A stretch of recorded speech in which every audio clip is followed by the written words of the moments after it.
సంఘంగా 18వ సంవత్సరంలో ప్రవేశించాక ఇది ఫస్ట్ వీక్ అనుకుందాం. సో ఈ నెలలో ఇది లాస్ట్ సండే, బట్ ఈ నెలలో మనము 18th ఇయర్ కంప్లీట్ చేసుకొని 19th ఇయర్లో వచ్చాము. సో మెచ్యూరిటీలోకి వచ్చాము. లాస్ట్ వీక్ వినవాక్యము అందరికీ గుర్తుందని నమ్ముతున్నాను. సో మరి దేవుడు నిజంగా మనని ఏదో ఒక విధంగా మనతో మాట్లాడుతూ, మనని బలపరుస్తూ, మనని ప్రోత్సహిస్తూ, మనని హెచ్చరిస్తూ నడిపిస్తూ ఉన్నాడు. దేవుడి స్వరం వినపడకపోతే మనం చాలా చాలా భయపడాలి. కానీ విన్నప్పుడు మనకి ఆ వాక్యము హెచ్చరించిన, ఆదరించిన, మరి ఏ విధంగా ఇచ్చేసినా దేవుడు మనతో మాట్లాడితే చాలు అనుకోవాలి. హల్లెలూయా. సో దేవుడు మనతో మాట్లాడాలి. ఆదరించినా మంచిదే, మనని మరి హెచ్చరించినా మంచిదే. కానీ దేవుడి స్వరం ఆగిపోతే మాత్రం చాలా డేంజరస్ స్టేట్లో మనం ఉన్నట్టు.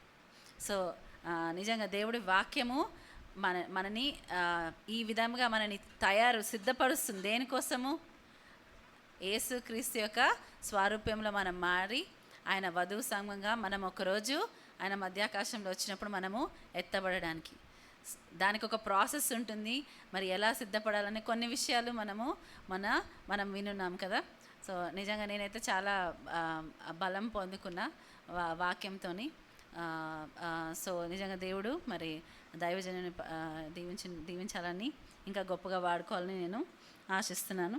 నిజంగా మన సంఘంలో కొన్నిసార్లు అట్లా ఉంటుంది.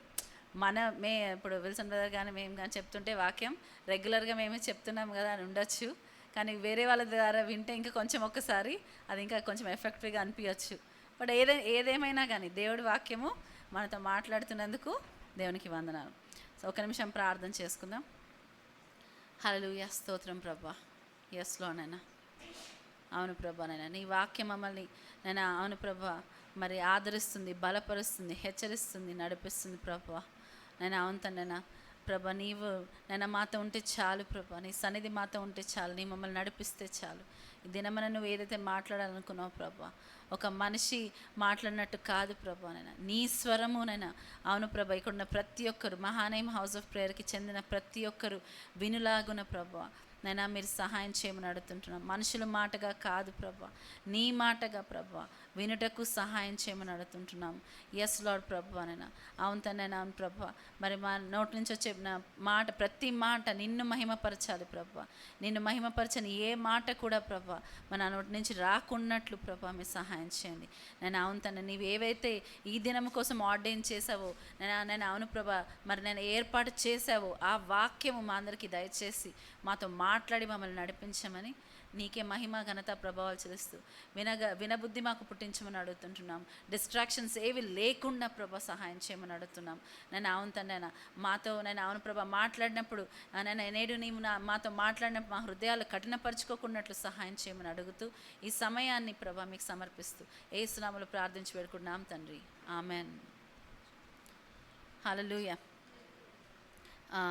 మత్తయి సువార్త 20వ అధ్యాయము 16వ వచనం చదువుదాం. ఈ ప్రకారమే కడపటివారు మొదటివారగుదురు, మొదటివారు కడపటివారగుదురు. హల్లెలూయా. సో నేను ప్రార్థన చేసుకొని దేవా మరి ఏ వాక్యం చెప్పాలి, నేను యాక్చువల్లీ ఇంకొక వాక్యం చెప్దామని అనుకున్నాను. కానీ ప్రార్థన చేసుకుంటున్నప్పుడు చాలాసేపటి తర్వాత ఈ ఒక్క మాట దేవుడు నాతో మాట్లాడారు. మొదటివారు కడపటివారు, కడపటివారు మొదటివారు అవుతారంట. హల్లెలూయా. సో దాని ముందు స్టోరీ ఏం జరిగింది మనం ఒక్కసారి ధ్యానిద్దాం. దాని ముందు ఏం జరిగింది అనేది మనం మొదటి వచనం నుంచి చూద్దాం. ఎలాగనగా పరలోక రాజ్యము ఒక ఇంటి యజమానుని పోలి ఉన్నది. అతడు తన ద్రాక్ష తోటలో పనివారిని కూలీకి పెట్టుకొనుటకు ప్రొద్దున బయలుదేరి దినమునకు ఒక దేనారము చొప్పున పనివారితో ఒడబడి తన ద్రాక్ష తోటలోనికి వారిని పంపెను. తరువాత అతడు దాదాపు 9 గంటలకు వెళ్ళి సంత వీధిలో ఊరక నిలిచి ఉన్న మరికొందరిని చూచి, మీరును నా ద్రాక్ష తోటలోనికి వెళ్ళుడి, ఏమి న్యాయమో అది మీకిత్తునని వారితో చెప్పగా వారును వెళ్ళిరి. దాదాపు 12 గంటలకును 3 గంటలకును అతడు మరలా వెళ్ళి అలాగే చేసెను. తిరిగి దాదాపు 5 గంటలకు వెళ్ళి మరికొందరు నిలిచియుండగా చూచి, ఇక్కడ దినమంతయు మీరెందుకు ఊరకనే నిలిచియున్నారని వారిని అడుగగా, వారు ఎవడునూ మమ్మను కూలికి పెట్టుకొనలేదనిరి. అందుకతడు, మీరును నా ద్రాక్ష తోటలోనికి వెళ్ళుడనెను. సాయంకాలమైనప్పుడు ఆ ద్రాక్ష తోట యజమానుడు తన గృహ నిర్వాహకుని చూచి పనివారిని పిలిచి, చివర వచ్చిన వారు మొదలుకొని మొదట వచ్చిన వారి వరకు వారికి కూలీ ఇమ్మని చెప్పెను. దాదాపు 5 గంటలకు కూలీకి కుదిరిన వారు వచ్చి ఒక్కొక్క దేనారము చొప్పున తీసుకొనిరి. మొదటివారు వచ్చి తమకు ఎక్కువ దొరుకుననుకొనిరి గాని వారికిని ఒక్కొక్క దేనారము చొప్పుననే దొరికెను. వారది తీసుకుని, చివర వచ్చిన వీరు 1 గంట మాత్రమే పనిచేసినను పగలంతయు కష్టపడి ఎండబాధ సహించిన మాతో వారిని సమానం చేసితివే అని ఆ ఇంటి యజమానుని మీద సనుగుకొనిరి. అందుకతడు వారిలో ఒకని చూచి, స్నేహితుడా, నేను నీకు అన్యాయము చేయలేదే. నీవు నా యొద్ద 1 దేనారమునకు ఒడబడలేదా? నీ సొమ్ము నీవు తీసుకొని పొమ్ము. నీకిచ్చినట్టే కడపట వచ్చిన వారికిచ్చుటకును నాకిష్టమైనది. నాకిష్టం వచ్చినట్టు నా సొంత సొమ్ముతో చేయుట న్యాయము కాదా? నేను మంచివాడైనందుకు నీకు కడుపు మంటగా ఉన్నదా అని చెప్పెను. ఈ ప్రకారమే కడపటి వారు మొదటి వారగుదురు, మొదటి వారు కడపటి వారగుదురు. హల్లెలూయా.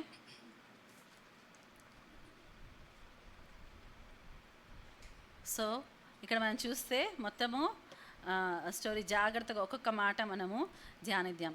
ఏలైనగా పరలోక రాజ్యం ఒక ఇంటి యజమానిని పోలి ఉన్నది. అతడు తన ద్రాక్ష తోటలో పనివారిని కూలికి పెట్టుకొనుటకు ప్రొద్దున బయలుదేరాడు. తన ద్రాక్ష తోటలో పనివారు కావాలంట. మనకు తెలుసు కదా, దేవుని ద్రాక్ష తోట, దేవుని యొక్క దీంట్లో కోత విస్తారంగా ఉంది, పనివారు కొదువై ఉన్నారు అని మన దేవుని వాక్యంలో దేవుడు మాట్లాడాడు. ఇక్కడ ఏమంటున్నాడు, ఇక్కడ ద్రాక్ష తోటలో పనివారు కావాలంట. అందుకే ఆయన ప్రొద్దున బయలుదేరి ఏం చేశారంట, ద్రాక్ష తోటలో పనివారిని కూలికి పెట్టుకొనుటకు ప్రొద్దున బయలుదేరారంట. సో దినమునకు 1 దినారము చొప్పున పనివారితో ఒడబడి తన ద్రాక్ష తోటలోనికి వారిని పంపాను. సో వెళ్ళినప్పుడు ప్రొద్దున వెళ్ళినప్పుడు దినమునకు ఒక రోజుకి ఎంత, 1 దినారము ఇస్తానని చెప్పి ఒప్పుకొని వారిని పనికి పంపించాడంట. సో జాగ్రత్తగా మనము విందాం. దినమునకు ఎంత అంట, 1 దినారం. ఎవరితో? పొద్దున ఎవరైతే పనికి ఒప్పుకున్నారో వాళ్ళతో. తర్వాత ఏంట, తన ద్రాక్ష తోటలోని వారు పంపడం. 3వ వచనం, తరువాత అతడు దాదాపు 9 గంటలకు వెళ్ళి సంత వీధిలో ఊరిక నిలిచి ఉన్న మరికొందరిని చూచి, మీరును నా ద్రాక్ష తోటలోనికి వెళ్ళుడి, ఏమి న్యాయమో అది మీకిత్తునని వారితో చెప్పగా వారును వెళ్ళిరి. ఇక్కడ ఏదైనా ఒక మాట చెప్పారా? ఏది న్యాయమో అది నేను నీకు ఇస్తాను అన్నాడు. ఫస్ట్ వాళ్ళకి ఒప్పుకున్నాడు, ఏంటి, 1 దినారం నేను మీకు ఇస్తాను అన్నాడు. ఇక్కడ వాళ్ళకి 9 గంటలకు కనపడిన వాళ్ళకి ఏం చెప్పాడంట, మీరెందుకు ఊరికే ఇక్కడ ఉన్నారు, మీరు వెళ్ళి నా ద్రాక్ష తోటలో పని చేయండి, ఏది న్యాయమో అది నేను మీకు ఇస్తా అన్నాడు. ఒక ఫిగర్, ఒక అమౌంట్ ఏం చెప్పలేదు. కానీ వీళ్ళు ఏం చేస్తారు, వీళ్ళు వెళ్ళారు. ఊరికే ఉన్నాము, మాకు ఒక ప్రివిలేజ్ అనుకున్నారేమో, ఒక పని దొరికింది చాలా అనుకున్నారు. 9 గంటలకి వాళ్ళు ఏం చేస్తారు, వెళ్ళారు. తర్వాత 5వ వచనమా, దాదాపు 12 గంటలకును 3 గంటలకును అతడు మరలా వెళ్ళి అలాగే చేసెను. దాదాపు 12 గంటలకు 3 గంటలకు మళ్ళీ వెళ్ళారంట. ఓకే, 12 గంటలకు 3 గంటలకు మళ్ళీ వెళ్ళినప్పుడు ఏం చేస్తారంట, మళ్ళీ అలాగే చేస్తారంట. అంటే ఏం చేస్తాడు, మీరు కూడా ఎందుకు ఊరికే ఉన్నారు, రండి నా ద్రాక్ష తోటలో పని చేయండి అని వాళ్ళని పిలిచి ఏం చెప్పారు, నాకు ఎంత ఏది న్యాయమో నేను అది మీకు ఇస్తాను. 1 దినారం అని ఇక్కడ చెప్పలేదు, ఇంతకుముందు చేసినట్టే చేశారంట. ఏది న్యాయమో అది ఇస్తాడు. ఇప్పుడు మనం చూస్తే ఉదయకాలము 9 గంటలకు, 12 గంటలకు, 3 గంటలకు ఏమనిపిస్తుంది, టైం చూస్తే మనకి ప్రతి 3 గంటలకు ఒకసారి ఆయన వెళ్ళి చూస్తున్నారు అనుకుంటా. 6 to 9 3 hours, 9 to 12 3 hours, 12 to 3 3 hours. So అట్లా మనం చూస్తే ఆయన వెళ్ళి చూస్తా ఉన్నాడు. తర్వాత చూస్తే తిరిగి దాదాపు 5 గంటలకు వెళ్ళి మరికొందరు నిలిచి ఉండగా చూచి, ఇక్కడ దినమంతయు మీరెందుకు ఊరకనే నిలిచి ఉన్నారని వారిని అడుగగా, ఇక్కడ ఏం చేస్తారంటే మళ్ళీ దాదాపు 5ంటికి వెళ్ళాడంట. 5ంటికి వెళ్ళి ఏం చేస్తాడంట ఆయన, మరలా కొంతమంది అక్కడ నిల్చొని ఉండడం చూసారంట. వాళ్ళు ఎంత విసిగిపోయి ఉంటారు, పొద్దు నుంచి సాయంత్రం వరకు పని కోసము నిలబడి ఉండొచ్చు, వాళ్ళు ఎదురు చూస్తూ ఉన్నారు. అక్కడ నిలబడి ఉండి చూస్తే మనకు తెలిసి యేసయ్య జనసమూహం చూసినప్పుడు ఆయనకి ఏమొచ్చిందంట, ఆయన కంపాషన్, ఆయనకి దయ కలిగింది. సో ఇక్కడ చూస్తే దయగల దేవుడు మన దేవుడు, కఠిన హృదయం గలవాడు కాదు. ఆయన ఏం చేస్తాడంట, మీరు కూడా రండి నా ద్రాక్ష తోటలో పనిచేయండి అని చెప్పి పిలిచాడు. సో ఇక్కడ చూస్తే కొంతమంది పొద్దునే పని దొరికింది వాళ్ళకి ఒక దినారం ఒక ఫిక్స్డ్ వేజెస్ ఉన్నాయి, ఈ మీరు చేయండి నేను మీకు ఇది ఇస్తాను. తర్వాత 9 గంటలకి 12 గంటలకి 3 గంటలకి 5 గంటలకి పనిలో చేరిన వాళ్ళకి ఏమి వేజెస్ ఫిక్స్డ్ లేవు. నాకు ఎంత న్యాయం అనిపిస్తే నేను అంత ఇస్తాన్నారు. వాళ్ళు ఏమనుకున్నారు,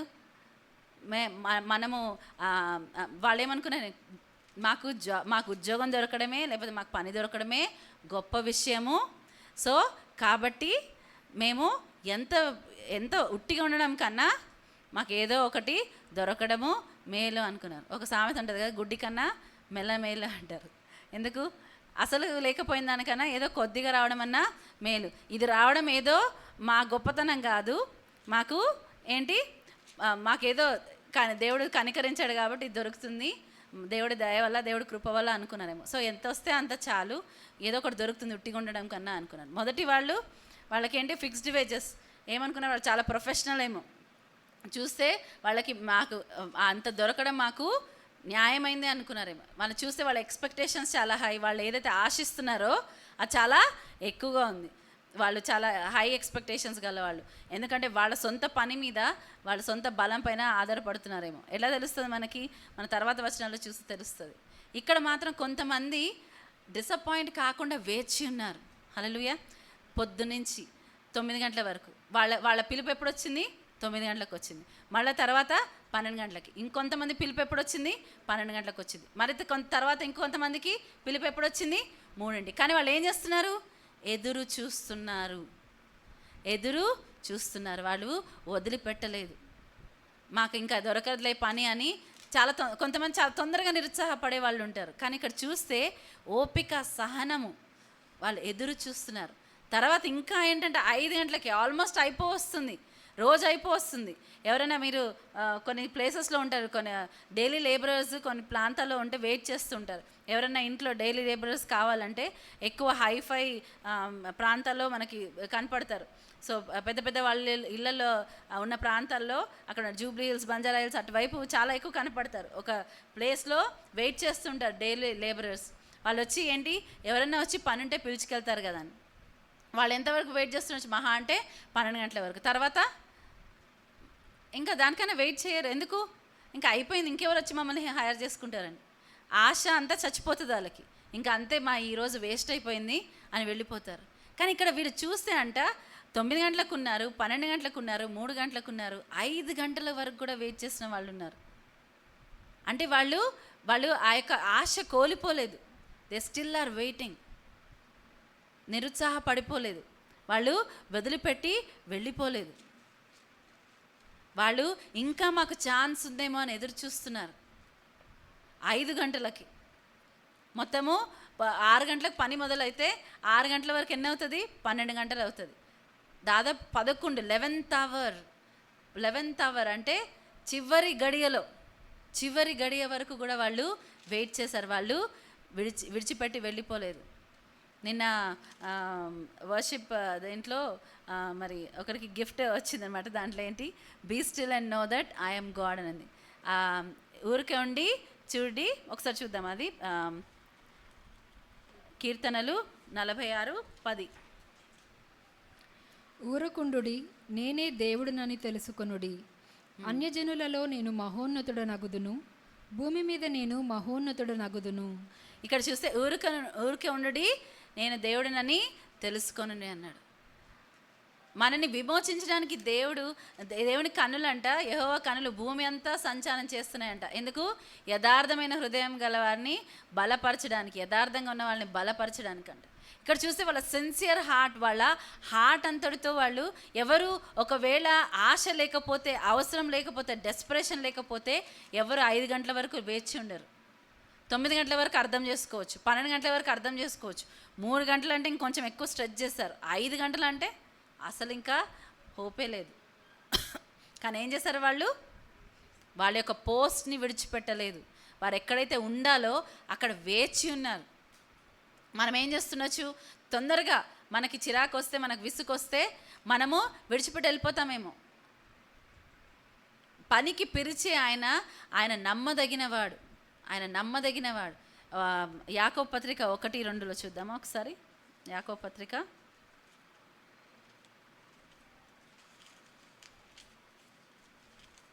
నా సహోదరులారా, మీ విశ్వాసమునకు కలుగు పరీక్ష ఓర్పును పుట్టించినని ఎరిగి మీరు నానా విధములైన శోధనలలో పడునప్పుడు అది మహానందమని ఎంచుకొనుడి. తర్వాత చదువు. మీరు సంపూర్ణులను అనునాంగులను ఏ విషయంలోనైనను కొదవలేని వారునై ఉండునట్లు ఓర్పు తన క్రియను కొనసాగింపనీయుడి. హల్లెలూయా. ఇక్కడ చూస్తే మనం సంపూర్ణలు అనునాంగులు ఏ విషయంలోనైనను కొదువలేని వారునై ఉండునట్లు, ఏ విషయంలోనూ కొదువలేని వారమై ఉన్నట్లు ఓర్పు తన క్రియను కొనసాగింపనీయుడి. ఓర్పు తన క్రియను కొనసాగింపనీయుడి అంటున్నాడు.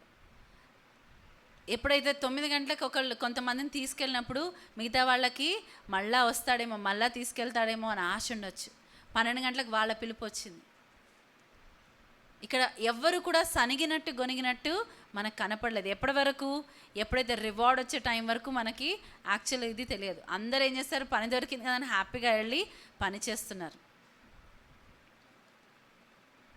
మన పోస్ట్లో నిలిచి ఉండడం ఎంత ఇంపార్టెంట్, మన పోస్ట్లో నిలిచి ఉండడం ఎంత ఇంపార్టెంట్ అంటే, మనము ఎప్పుడైతే ఆ రివార్డ్ పొందుకుంటామో, ఆ యొక్క బహుమానం పొందుకుంటామో, ఒకళ్ళకి జీతంలాగా అనిపించవచ్చు, ఒకళ్ళకి బహుమానంలాగా అనిపించవచ్చు. జీతానికి బహుమానానికి ఏంటి డిఫరెన్స్? జీతం ఎప్పుడు వస్తుంది? మనం తగిన వాళ్ళము అది పొందుకోవడానికి అని అన్నప్పుడు మనకి ఏమనిపిస్తుంది? దిస్ ఇస్ మై, నేను పని చేసిన దానికి నాకు వచ్చే ఫలం. బహుమానం అంటే మనం దానికి అర్హులమై ఉండకుండొచ్చు, అయినా వచ్చేది బహుమానం. కొంతమందికి మరి దేవుడు ఏమంటారు, తోటలో పని చేయడము అది జీతం కోసం పనిచేసినట్టు పనిచేస్తున్నారేమో. కొంతమంది నాకు అర్హత లేకపోయినా నాకు అవకాశం ఇచ్చాడు, సో దేవుడు ఏది ఇచ్చినా అది నాకు చాలు అన్న ఉద్దేశంతో పనిచేస్తున్నారేమో. ఇక్కడ చూస్తే రివార్డ్ అనేది వారి యొక్క హృదయ ఆలోచనలు పట్టి వస్తుందంట. హెబ్రీయులకు రాసిన పత్రిక 4వ అధ్యాయము 12వ వచనం చదువుదాం. ఎందుకనగా దేవుని వాక్యము సజీవమై బలము గలదై రెండంచులు గల ఎటువంటి ఖడ్గము కంటెను వాడిగా ఉండి ప్రాణాత్మలను కీళ్లను మూలుగును విభజించునంత మట్టుకు దూర్చు హృదయము యొక్క తలంపులను ఆలోచనలను శోధించుచున్నది. ఏంటంటే దేవుని వాక్యం ఏం చేస్తుందంట? హృదయం యొక్క తలంపులను ఆలోచనలను శోధిస్తుందంట. అలాగే సామెతలు 16:2 చూద్దామా.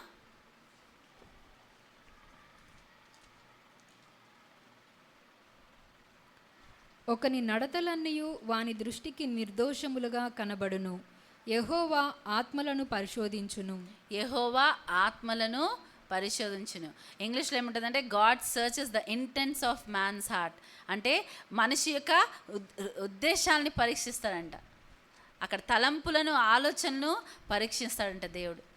సో రివార్డ్ ఆర్ వేజెస్ అనేది మనకు ఒక ఎక్స్పెక్టేషన్ ఉంటుంది. ఎప్పుడైతే వేజెస్ జీతం అనుకుంటామో అప్పుడు ఏముంటుంది? ఎక్స్పెక్టేషన్ ఉంటుంది. ఏముంటుంది? ఆశ ఉంటుంది. ఎప్పుడైతే జీతం కావాలనుకుంటామో అప్పుడు ఏమొస్తుంది? ఆశ వస్తుంది. ఆ ఆశకి మనిషిని ఆ ఆశలకు హద్దు ఉండదంట, ఒక లిమిట్ ఉండదు. మనకు వచ్చిన దానికి ఇంకా కావాలి, ఇంకా కావాలి, ఇంకా కావాలి.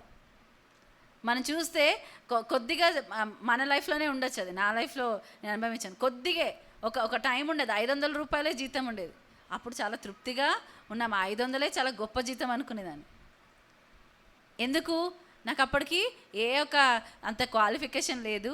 ఏదో ఒక చిన్న స్కూల్లో నాకు జాబ్ దొరికింది, 500 జీతం. అది కూడా మా మమ్మీ వాళ్ళ ఫ్రెండ్, ఆమె ప్రిన్సిపల్ నన్ను చూసి, నువ్వు ఊరికే ఉన్నావు కదా, రా ఇక్కడికి వచ్చి పని చేయను. ఆ పని చేసినందుకు ఉట్టి 500 ఇచ్చేది.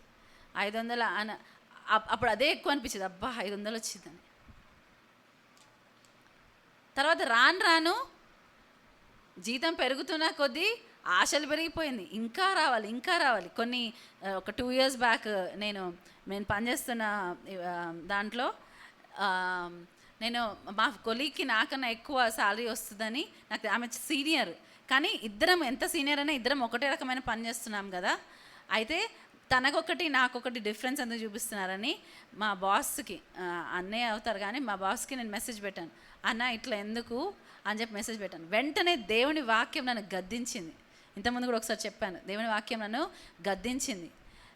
ఆయన ఓనర్, ఆయన నాకు జాబ్ ఇచ్చారు, నేను అడగడానికి నాకేం అర్హత ఉంది అనిపించింది. నాకు రివార్డ్ ఇచ్చేది దేవుడు, నాకు బహుమానం ఇచ్చేది లేకపోతే ఇచ్చేవాడు దేవుడు.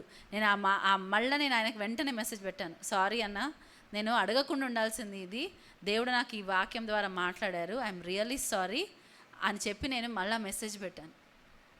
దేవుడి వాక్యము నన్ను గద్దించింది, ఎందుకు నువ్వు అట్లా ఎక్స్పెక్ట్ చేస్తావని. ఎందుకంటే మనకు బహుమతి ఇచ్చేవాడు, బహుమానం ఇచ్చేవాడు దేవుడు, మనకు తగినంత ఇచ్చేవాడు దేవుడు. మనకి ఏది అవసరమో, ఎక్కడ మనం ఉండాలి, ఏం పని చేయాలి, అది ఇచ్చేసేవాడు దేవుడు. కొన్ని వారాల క్రింద, దాదాపు ఒక నెల అవుతుందేమో, నెల కింద కూడా దేవుడు యోసేపు జీవితంతో మాట్లాడాడు. యోసేపు ఏం చేస్తాడు, యోసేపు గురించి మాట్లాడుతూ దేవుడు అన్నాడు, ఈరోజు ఆ రోజు ట్యూస్డే బైబుల్ స్టడీ అనుకుంటా, బుజ్జి సిస్టర్ వాళ్ళ ఇంట్లో జరుగుతుండే.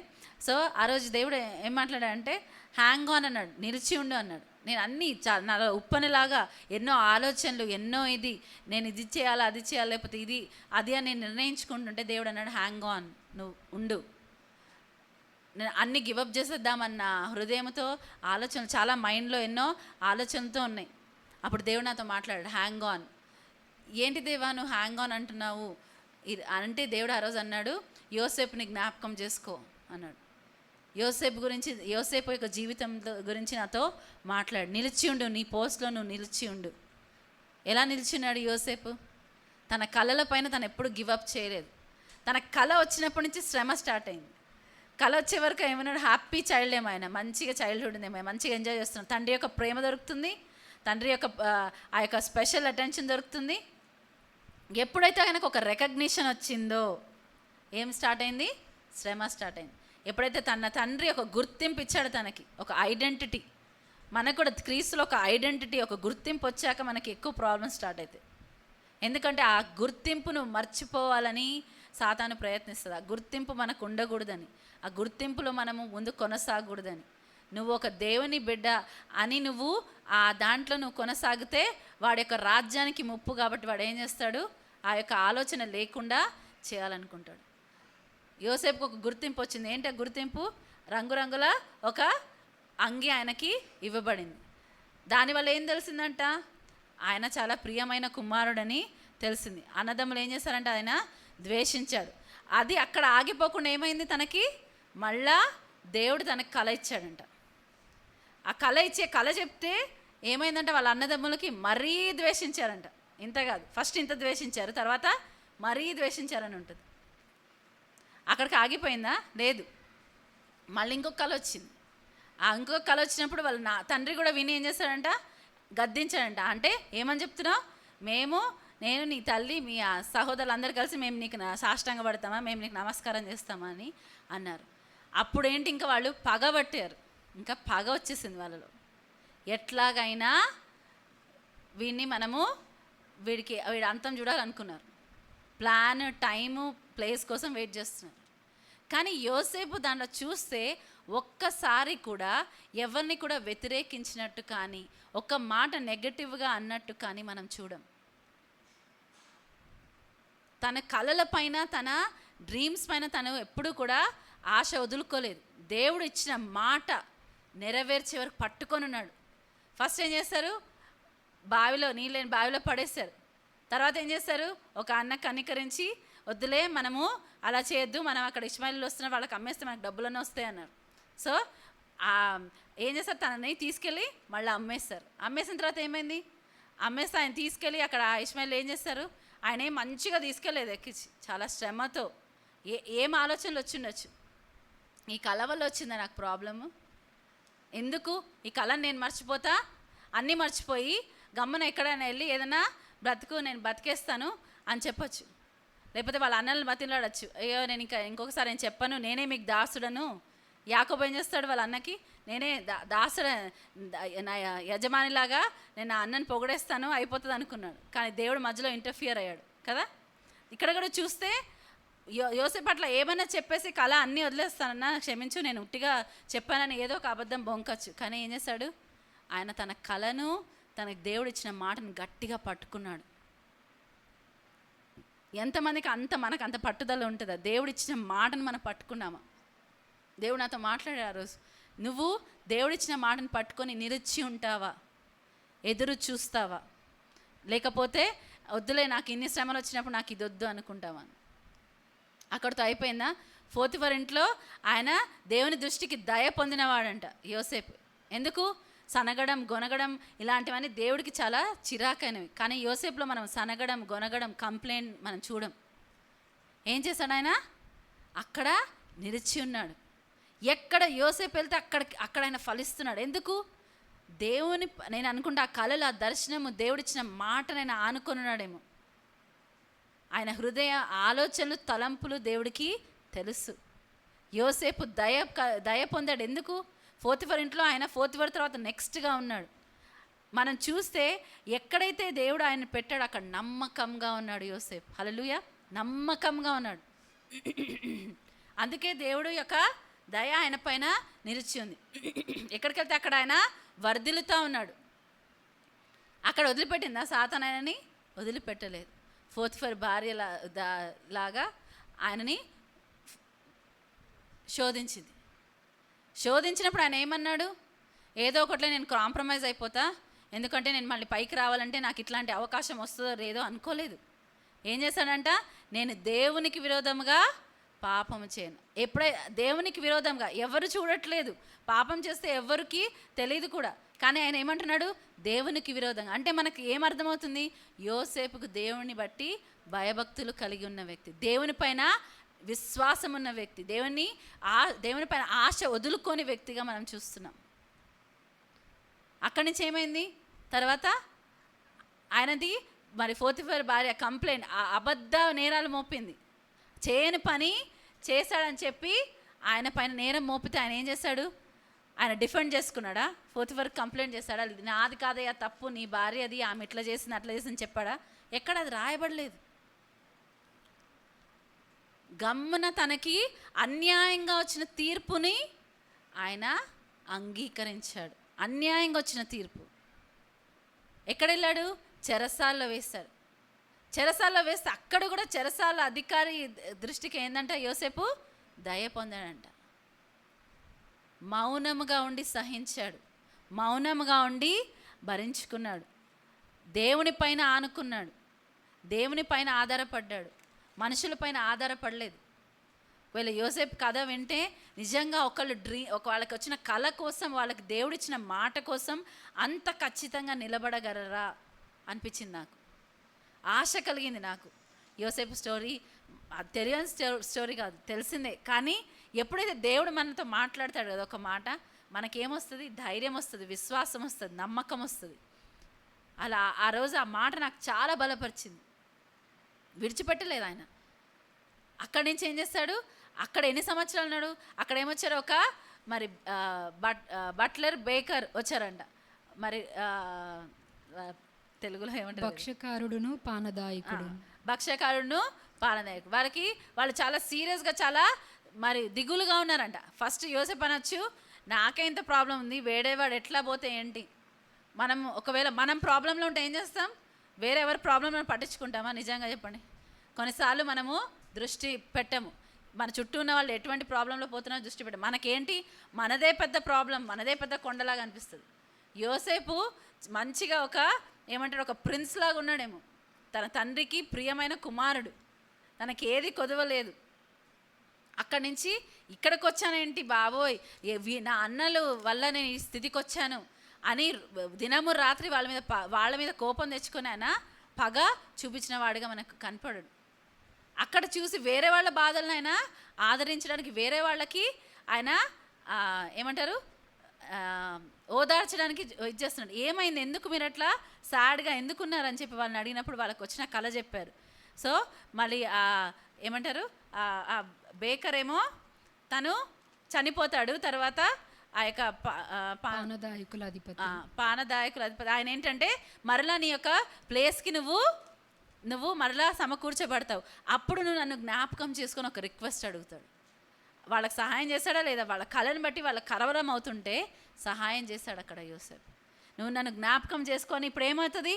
ఒక ఎక్స్పెక్టేషన్ వచ్చిండొచ్చు, ఒక ఎక్స్పెక్టేషన్ యోసేపు హృదయంలో వచ్చిండొచ్చు.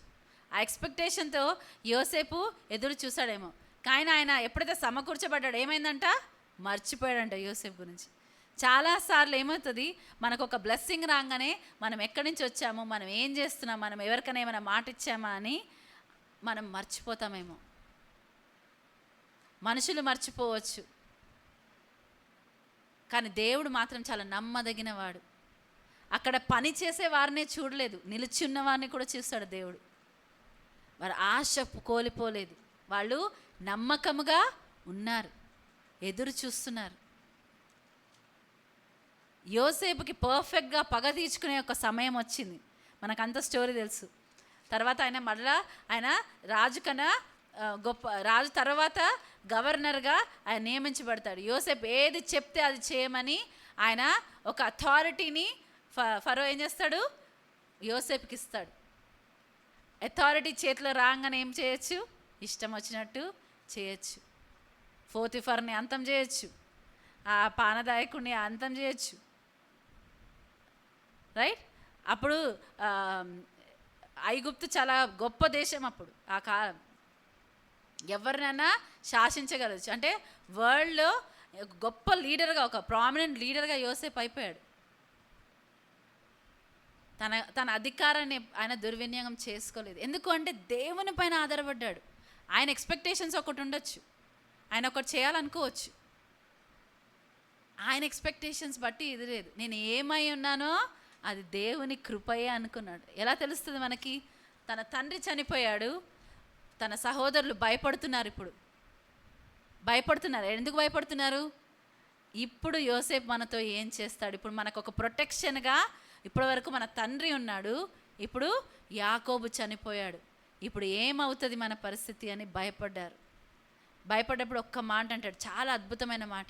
మీరైతే భయపడకండి అని చెప్తాడు. భయపడకండి, మీరైతే నాకు హాని చేయాలనుకున్నాడు, కానీ నా దేవుడు ఏం చేశాడు? దాన్ని మేలుగా మార్చాడు. మీరైతే కీడు చేయాలనుకున్నారు, కానీ దేవుడు దాన్ని మేలుగా మార్చాడు. హల్లెలూయా! ఎంతమంది నమ్ముతాం మనము దేవుడు ప్రతి పరిస్థితిని టర్న్ చేయగలడు? ఒకవేళ మనము దేవుని ప్రేమించిన వారమైతే సమస్తము సమకూడి మేలు కొరకు జరుగుతుందంట. ఎంతమంది నమ్ముతాం? ఒకళ్ళు మనని అన్యాయంగా ట్రీట్ చేసిన, ఒకళ్ళకి ఆపర్చునిటీస్ ఎక్కువ వచ్చినా నాకు రాకపోయిండొచ్చు, ఒకళ్ళకి అప్పటికప్పుడే మేలు బ్లెస్సింగ్స్ కనపడవచ్చు, మనకేం కనపడకపోవచ్చు. అయితే మనం ఆ సమయంలో ఎలా ఉంటున్నాం?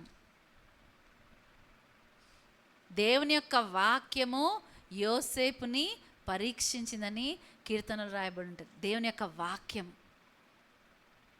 ఎందుకు? దేవుని యొక్క వాక్యం ఎందుకు ఆయన పరీక్షించింది?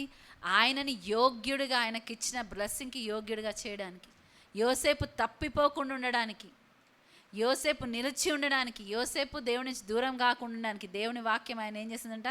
శోధించింది, ఎగ్జామిన్ చేసింది, టెస్ట్ చేసింది. యోసేపు విడిచిపెట్టలేదు, తన కళను విడిచిపెట్టలేదు. ఒక్కరోజు ఎన్నో సంవత్సరాలు పట్టింది. దాదాపు 17 ఏళ్ళ వయసులో ఉండొచ్చు ఆయన. అప్పటి నుంచి ఆయన మరి గవర్నర్గా మారిన సమయానికి ఆయనకు దాదాపు 30 సంవత్సరాలు. ఏమైంది? 13 సంవత్సరాలు. ఒక్క కళ కాస్ట్ ఆయనకి ఎంత? 13 సంవత్సరాలు శ్రమ. దావీదుకైతే తనకు వచ్చిన అభిషేకానికి కాస్ట్ ఎంత? 15 సంవత్సరాలు పరిగెత్తుతా ఉన్నాడు. అవకాశం వచ్చినా ఆయన మరి సౌల్ని అటాక్ చేయలేదు. షిమ్మాయి ఆయనని ఎంత తిట్టినా ఏమన్నాడు? దేవుడు ఆయన అనుమతిచ్చాడేమో, కానీ తిట్టనివ్వు. దేవుని యొక్క చిత్తానికి సమర్పించుకోవడం అంటే అది ఒక బెడ్ ఆఫ్ రోజెస్ కాదు, అంటే అన్నీ చక్కగా జరుగుతాయని కాదు. అబ్రహాం అయితే 25 సంవత్సరాలు వేచి ఉన్నాడు. అబ్రహాం తప్పిపోయాడు కొన్ని విషయాలు, కానీ దేవుడు ఆయన పైన ఆశ వదులుకోలేదు. ఆయనతో దేవుడు ఉన్నాడు. సైలెంట్గా ఉన్న దేవుడు చూడట్లేదు అబ్రహాంని. మనకు తెలుసు దేవుడు అబ్రహాంని చూస్తున్నాడు. 17వ అధ్యాయంలో మనం చూసినప్పుడు ఏం తెలుస్తుంది? అబ్రహమా, నేను సర్వశక్తిమంతుడను, నా ఎదుట నిందారహితుడిగా నడువు, నేను నీకు ఇచ్చిన మాటను నేను నెరవేరుస్తా అన్నాడు. దేవుడికి మాట్లాడే అవసరం ఉందా?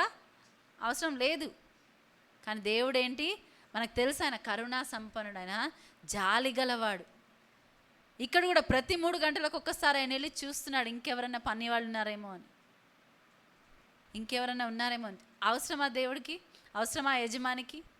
ఉన్న వాళ్ళతో చేయించుకోవచ్చు, వాళ్ళతో కఠినంగా మరి ఉండి ఆయన చేయొచ్చు, కానీ ఆయన కఠినమైన యజమానిగా లేడు అక్కడ. అర్హులము అనుకున్న మొదట వచ్చిన 1 దినారానికి ఒప్పుకున్న వాళ్ళు, మాకు అర్హత ఉంది కాబట్టి ఆయన వాళ్ళు ఏం చేశారంట, సనుక్కున్నారు. సనిగే గొనిగే వాళ్ళు ఎప్పుడు కూడా మేమున్న పొజిషన్ మేము అర్హులము అనుకునే వాళ్ళేమో. చూసుకోవాలి మనం జాగ్రత్తగా, మనం పరీక్షించుకోవాలి. మనకు ఒకవేళ సనిగే గొనిగే స్వభావం ఉంటే మనం అనుకుంటున్నామేమో, నాకు ఈ యొక్క ప్లేస్, నాకు ఈ రివార్డ్ రావడం నాకు తగ్గింది, నా జాబ్ విషయంలో అట్లాగే సనుక్కున్నా, నా కొలీకి ఎందుకు అంత ఎక్కువ జీతం, నాకెందుకు లేదు, సనుక్కున్నా నేను. దేవుడు వెంటనే గద్దించాడు. మనకి రివార్డ్ ఇచ్చేవాడు, మనకి బహుమానం ఇచ్చేవాడు, మనకి న్యాయం తీర్చేవాడు ఎవరు? దేవుడు. యేసుప్రభు గురించి ఏమంది, తనకు న్యాయం తీర్చి తన తండ్రికి ఆయన ఏం చేశాడంట, అప్పగించుకున్నాడంట. మనం అప్పగించుకుంటున్నామా? మనకు న్యాయంగా తీర్పు తీర్చే దేవునికి అప్పగించుకుంటున్నామా? యోసేపు అప్పగించుకున్నాడు. ప్రతిసారి అనుకున్నాడేమో, దేవా నువ్వు నెరవేరుస్తావు నాకు వచ్చిన కళ, నువ్వు దాన్ని నెరవేరుస్తావు. ఆ డ్రీమ్ తప్ప ఎలా నెరవేరుతుందో ఒక ప్లాన్ ఇచ్చాడు ఆ దేవుడు. ఏమన్నా ఎవరికి ప్లాన్ ఇవ్వడు దేవుడు, ఎందుకంటే విశ్వాసంతో ఆయన్ని వెంబడించాలని ఆశ. పగలు మేఘస్తంభమై రాత్రి అగ్నిస్తంభమై తన ప్రజలు నడిపించారు, కానీ వాళ్ళు ఏం చేశారు? సనిగారు, గొనిగారు. అందుకే వారు నా విశ్రాంతిలో ప్రవేశింపలేకపోయారు. విశ్రాంతిలో ప్రవేశించరని నేను ప్రమాణం చేసుకున్నాను అంట దేవుడు.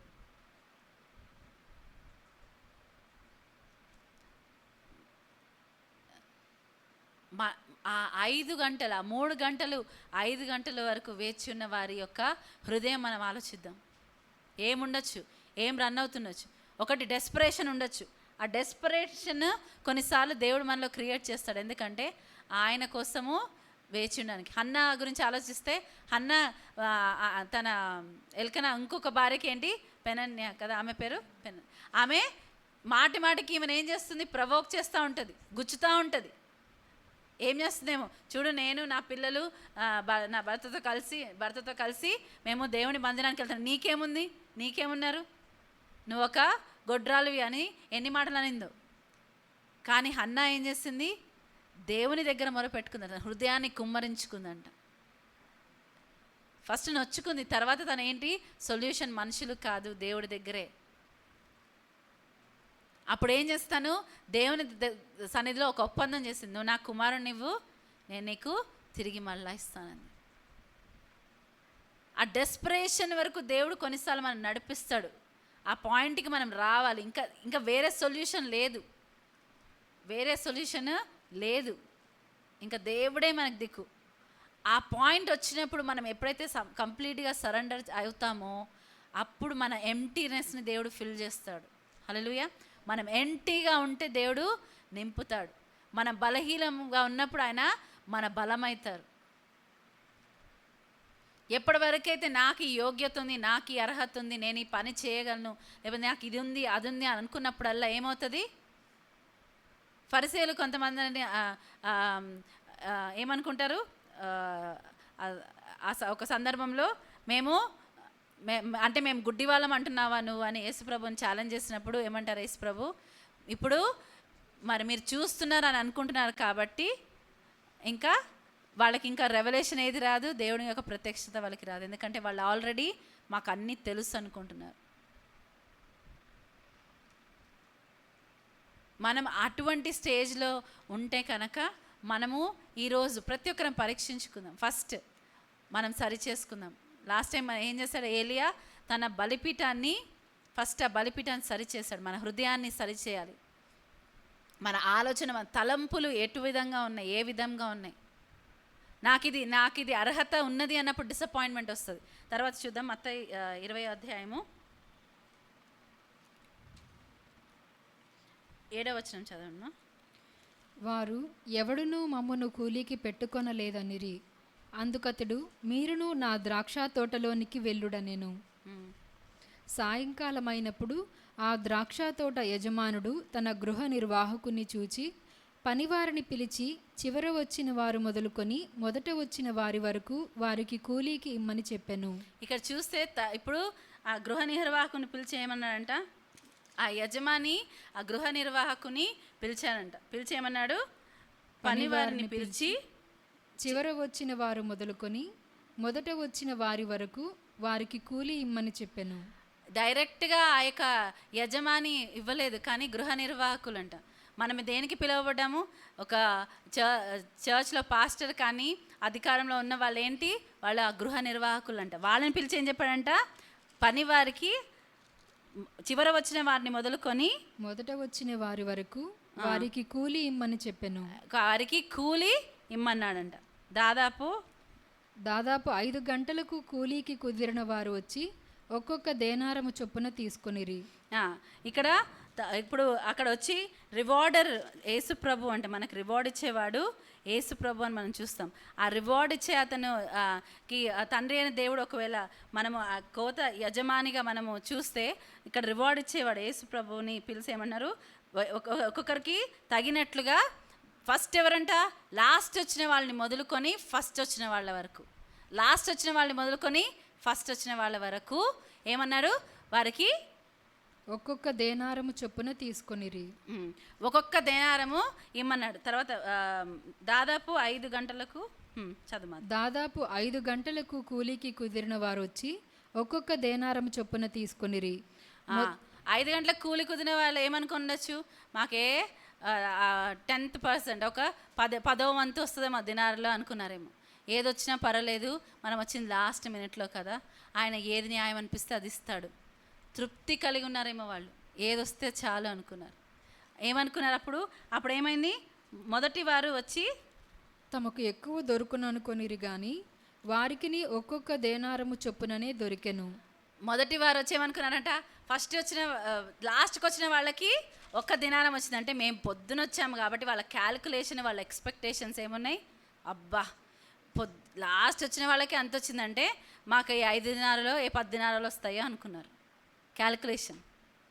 క్యాలిక్యులేషన్స్ ఎప్పుడు కూడా మనుషుల క్యాలిక్యులేషన్స్ దేవుడి క్యాలిక్యులేషన్స్ మ్యాచ్ కావు. మనం చూస్తాం యేసు ప్రభు క్యాలిక్యులేషన్స్. మళ్ళీ 5 రొట్టెలు 2 చేపల గురించి విన్నాం కదా, ఫిలిప్ వచ్చేయమంటాడు, 6 నెలల వేతనాలు కూడా వీళ్ళందరికీ భోజనం పెట్టడానికి సరిపోవు. క్యాలిక్యులేషన్స్ వేసినప్పుడు చెప్తాడు 6 months వేజెస్ కూడా సరిపోవు వీళ్ళకి భోజనాలు పెట్టాలంటే. కానీ ఒక చిన్న బాలుడు వచ్చి ఏ ఎక్స్పెక్టేషన్ లేకుండా తనకి కలిగింది ఇచ్చాడు. ఇక్కడ ఏంటి, ఇక్కడ ఎక్స్పెక్టేషన్స్ వచ్చేసాయి సడన్గా. చాలా సమయము దేవుడితో నడిచిన వాళ్ళు, చాలా సమయం దేవుని యొక్క తోటలో పనిచేసిన వాళ్ళుగా ఉన్నవాళ్ళు, వాళ్ళు ఎందుకు దేవుడు ఎంచుకున్నాడు అన్నది మర్చిపోయి మేము అర్హులము అన్న ఒక ఆలోచన వస్తుందేమో. మాకు యోగ్యత ఉంది, మేము యోగ్యులము కాబట్టి మేము ఈ పొజిషన్లో ఉన్నామన్న ఆలోచన వస్తుందేమో. చాలా జాగ్రత్తగా ఉండాలి. అటువంటి ఎక్స్పెక్టేషన్స్ మనకుంటే ఏమవుతుంది, మనకు వచ్చే రివార్డ్ ఏమనిపిస్తుంది, సరిపోదు, నాకు న్యాయం జరగలేదు, నాకు అన్యాయం జరిగింది అనిపిస్తుందేమో. మనము ఇక్కడే ఒకసారి చూద్దాం, అది చదవమ్మా 11-12. వారది తీసుకుని చివర వచ్చిన వీరు 1 గంట మాత్రమే పనిచేసినను పగలంతయు కష్టపడి ఎండబాధ సహించిన మాతో వారిని సమానం చేసితివే అని ఆ ఇంటి యజమానుని మీద సనుగుకొనిరి. ఇక్కడ ఏంటి కంపారిజన్ వచ్చేసింది. వాళ్ళేంటి 1 గంట ముందు వచ్చారు, వాళ్ళకు 1 దినారే, మేము పొద్దున్నుంచి ఇప్పటి వరకు చేసాము, ఎండనక మరి ఎటువంటి పరిస్థితి అయినా కానీ మేము చేస్తూనే ఉన్నాము, మాకు వాళ్ళకి ఒక్కటేనా, సమానంగా ట్రీట్ చేస్తారా? ఎందుకు వస్తుంది ఈ ఆలోచన వాళ్ళకి? ఎందుకంటే వాళ్ళకి మేము ఎక్కువ పొందుకోవడానికి అర్హులము అని ఒక ఆలోచన ఉంది. మర్చిపోయారు, వాళ్ళని పొద్దున ఎంచుకుంది ఆ యజమానుడే, ఆయన కృపచేత ఎంచుకున్నాడు, ఆయన ఇష్టము, ఆయన తోట ఇది, ఆయనకి ఇష్టం వచ్చినట్టు ఆయన చేయొచ్చు, మమ్మల్ని ఎంచుకుని ఉంటాం ఆయన భాగ్యం అనుకోవట్లే. ఇక్కడ వాళ్ళు ఏమనుకుంటున్నారు, మాకు అర్హత ఉంది కాబట్టి ఎంచుకున్నారు. ఎందుకు? పొద్దునుంచి సాయంత్రం వరకు ఫస్ట్ మేమే ఎంచుకొనబడ్డాం కాబట్టి మాకు ఆ యొక్క అర్హత ఉంది అనుకోవచ్చు. ఇక్కడ చూసి ఏమంటున్నాడు వాళ్ళు 11వ వచనం.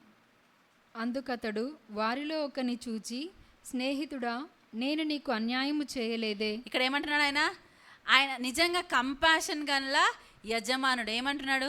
పనివాడా అని పిలవట్లేదు ఆయనని, స్నేహితుడా అంటున్నాడు. వారిలో ఒకరిని చూసి ఏమంటున్నాడు? స్నేహితుడా. మన ఏమని పిలిచాడంట యేసయ్య?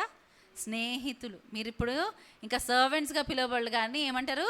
స్నేహితులుగా పిలువబడతారు. యు ఆర్ మై ఫ్రెండ్స్, మీరు నా స్నేహితులు అన్నాడు. ఇక్కడ ఏమంటాడు? స్నేహితుడా, నేను నీకు అన్యాయము చేయలేదే. నీవు నా యొద్ద ఒక్క దేనారమునకు ఒడబడలేదా. నేను నీకు అన్యాయము చేయలేదే అంటున్నాడు. ఆ ఒక్క పొద్దున పనికి వచ్చిన వాళ్ళకి ఏమని చెప్పాడు? నేను మీకు ఒక్క దినారం ఇస్తాను క్లియర్గా చెప్పాడు.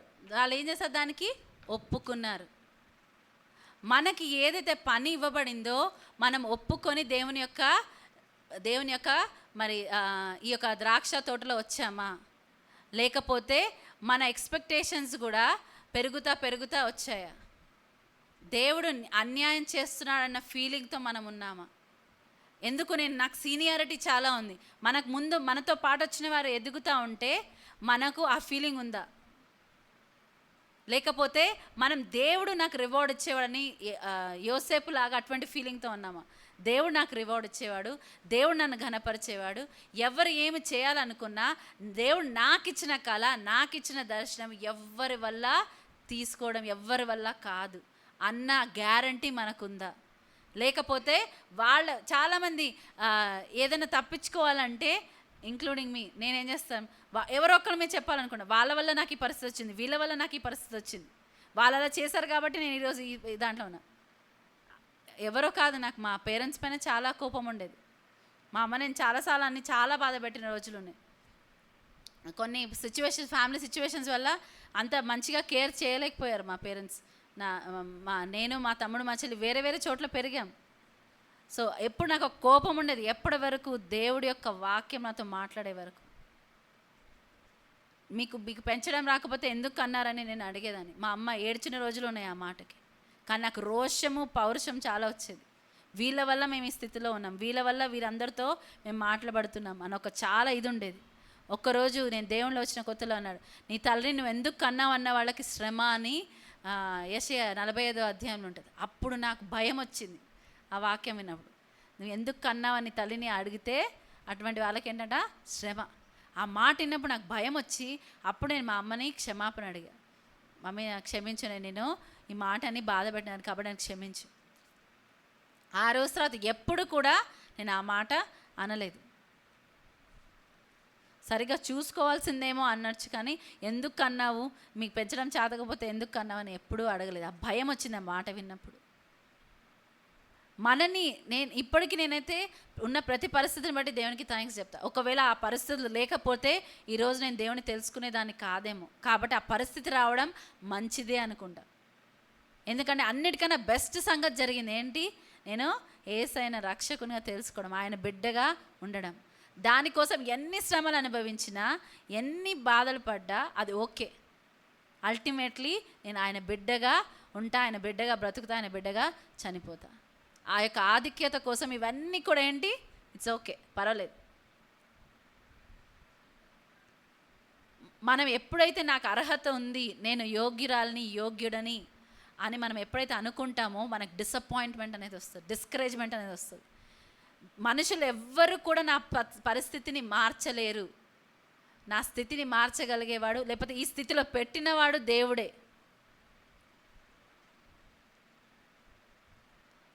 ఈ స్థితిని నాకు ఇచ్చినవాడు దేవుడే. శ్రమ ఇస్తే, ఒకవేళ నేను దేవుడు నిజంగా ప్రేమించిన దానితే నాకు శ్రమ వచ్చిందంటే దేవుడు అనుమతించాడు కాబట్టి వచ్చింది. ఒక రివార్డ్ వచ్చిందంటే దేవుడు అనుమతించాడు కాబట్టి వచ్చింది. కాబట్టి నేను అతిశయపడేది ఏమీ లేదు. ఆ ఒక్క దినాన్ని నాకు ఇవ్వడానికి నాకు ఏ అర్హత యోగ్యత లేదు. ఆయన ద్రాక్ష తోటలో పనిచేయడానికి నాకు అర్హత యోగ్యత లేదు. ఎప్పుడైతే మనం ఈ యొక్క మెంటాలిటీతో ఉంటామో అప్పుడు ఏమవుతుంది, సడన్గా మనకి ఏదొచ్చినా మనకు చాలా అనిపిస్తుంది. మా బాబాయ్ ఒక మాట చెప్పారు నాకు వచ్చినప్పుడు, మనము ఎక్స్పెక్టేషన్స్ లేకుండా మనం ఉంటే అంట మనకి ఏది వచ్చినా అది బోనస్ లాగే అనిపిస్తుంది అంట. ఎక్స్పెక్టేషన్స్ లేని వాళ్ళకి. ఎక్స్పెక్టేషన్స్ ఉంటే ఏమవుతుంది, వాళ్ళకి ఎంత ఇచ్చినా తక్కువే అనిపిస్తుంది. అంటే నా వాల్యూ ఇంతేనా. కొంతమంది గిఫ్ట్స్కి కూడా పేర్లు పెడతారు, మీకు తెలుసా? అంటే చిన్న గిఫ్ట్ ఇస్తారే, నాకు గిఫ్ట్ ఇచ్చారు, వాళ్ళు నా గురించి ఆలోచించారు అనుకోరు. ఇంతేనా, ఇదే నా గిఫ్ట్ నీది. ఎందుకంటే వాళ్ళ వాల్యూ ఆ గిఫ్ట్ వల్ల అనుకుంటారు, కానీ వాల్యూ గిఫ్ట్ వల్ల కాదు. మనం ఏమనుకోవాలి, వాళ్ళకి ఆ ఆలోచన వచ్చింది, నాకు ఆ గిఫ్ట్ ఇవ్వాలని ఆలోచన వచ్చిందని సంతోషించాలి. దాంట్లో కూడా తప్పు, ఎందుకంటే వాళ్ళ ఎక్స్పెక్టేషన్స్ ఎక్కువ ఉన్నాయి. నేను దీనికన్నా ఎక్కువ అర్హుడను, అర్హురాలను. మనము ద్రాక్ష తోటలో మొదట వచ్చిన వారమైతే మనం ఈ విషయం బట్టి కాచుకోవాలి మనని. మనము ముందుగా వచ్చిన వారమైతే, నేను ఆ మొదటి కుమారుడు, తప్పిపోయిన కుమారుడు స్టోరీలో పెద్ద కుమారుడు అంటే ఏంటి, చిన్న కుమారుడు తప్పిపోయాడు, తిరిగి సమకూర్చబడ్డాడు. పెద్ద కుమారుడు ఏంటి, అదే స్టేట్లో ఉన్నాడు, నేను ఇంకా ఎక్కువ అర్హత కల్లవాడని అన్న ప్లేస్తున్నాడు. అందుకే తను బయట ఉన్నాడు. నన్ను పనివాడగానే పెట్టుకొని ఆయన అన్నవాడు ఎక్కడున్నాడు, ఇంటి లోపల ఉన్నాడు. నాకు అర్హత ఉంది అనుకున్నవాడు ఎక్కడున్నాడు, బయట ఉన్నాడు.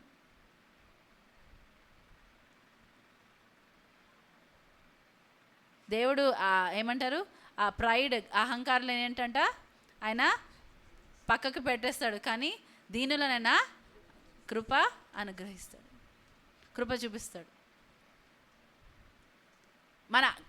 మనం అనుకోవచ్చు, నా హృదయ ఆలోచన తలంపులు ఎవరికి తెలియదు, కానీ దేవుడు ఏం చేస్తాడంట, మన హృదయ ఆలోచనలు తలంపులను పరీక్షిస్తాడు. నువ్వు వెయిటింగ్ లిస్ట్లో ఉన్నావు, ఉండు. నేను వెయిటింగ్ లిస్ట్లో ఉందాం. ఎందుకంటే ఖచ్చితంగా ఎదురు చూసే వారికి రివార్డ్ ఇచ్చేవాడు ఆయన, యేసయ్య. రివార్డ్ ఆయన ఖచ్చితంగా ఇస్తాడు. రివార్డ్ ఆయన వల్ల దొరుకుతుంది మనకి. 3 గంటల వరకు వేచినావా, వేచిండు.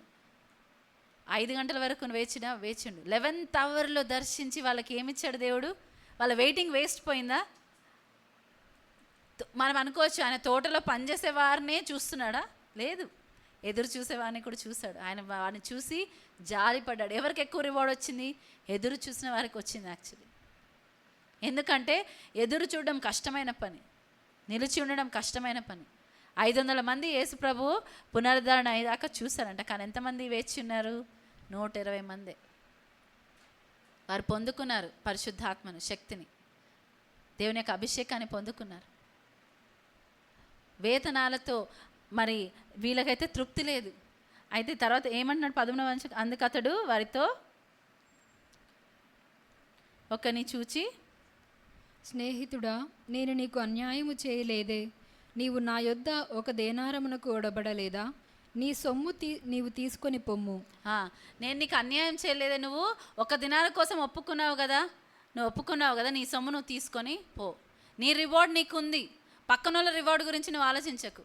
పేతురుతో అదే అంటాడు. పేతురు ఏం చేయాలో యేసు ప్రభు యోహాను సువార్త 21వ అధ్యాయం చెప్పాక, మరి ఈయన సంగతి ఏంటి, అక్కడ ఎవరుంటారు, యోహాన్. ఈయన సంగతి ఏంటంటే, నా ఇష్టం అది, నేను మర్రా తిరిగి వచ్చే వరకు ఆయన ఉంచుకోవాలంటే ఉంచుకుంటా, నేను నీకు చెప్పిన పని నువ్వు చేయనంటూ చెప్తాడు యేసు ప్రభు. ఇక్కడ కూడా అంటున్నాడు, నీ సొమ్ము నువ్వు తీసుకొని పో, నీ రివార్డ్ నువ్వు తీసుకొని పో. నీ రివార్డ్ ఎవరు తీసుకోలేరు. నా యొక్క బహుమానము, నాకు వచ్చే బహుమానము ఎవరు, నీ వేతనం నా వేతనం ఎవరు తీసుకోలేరు.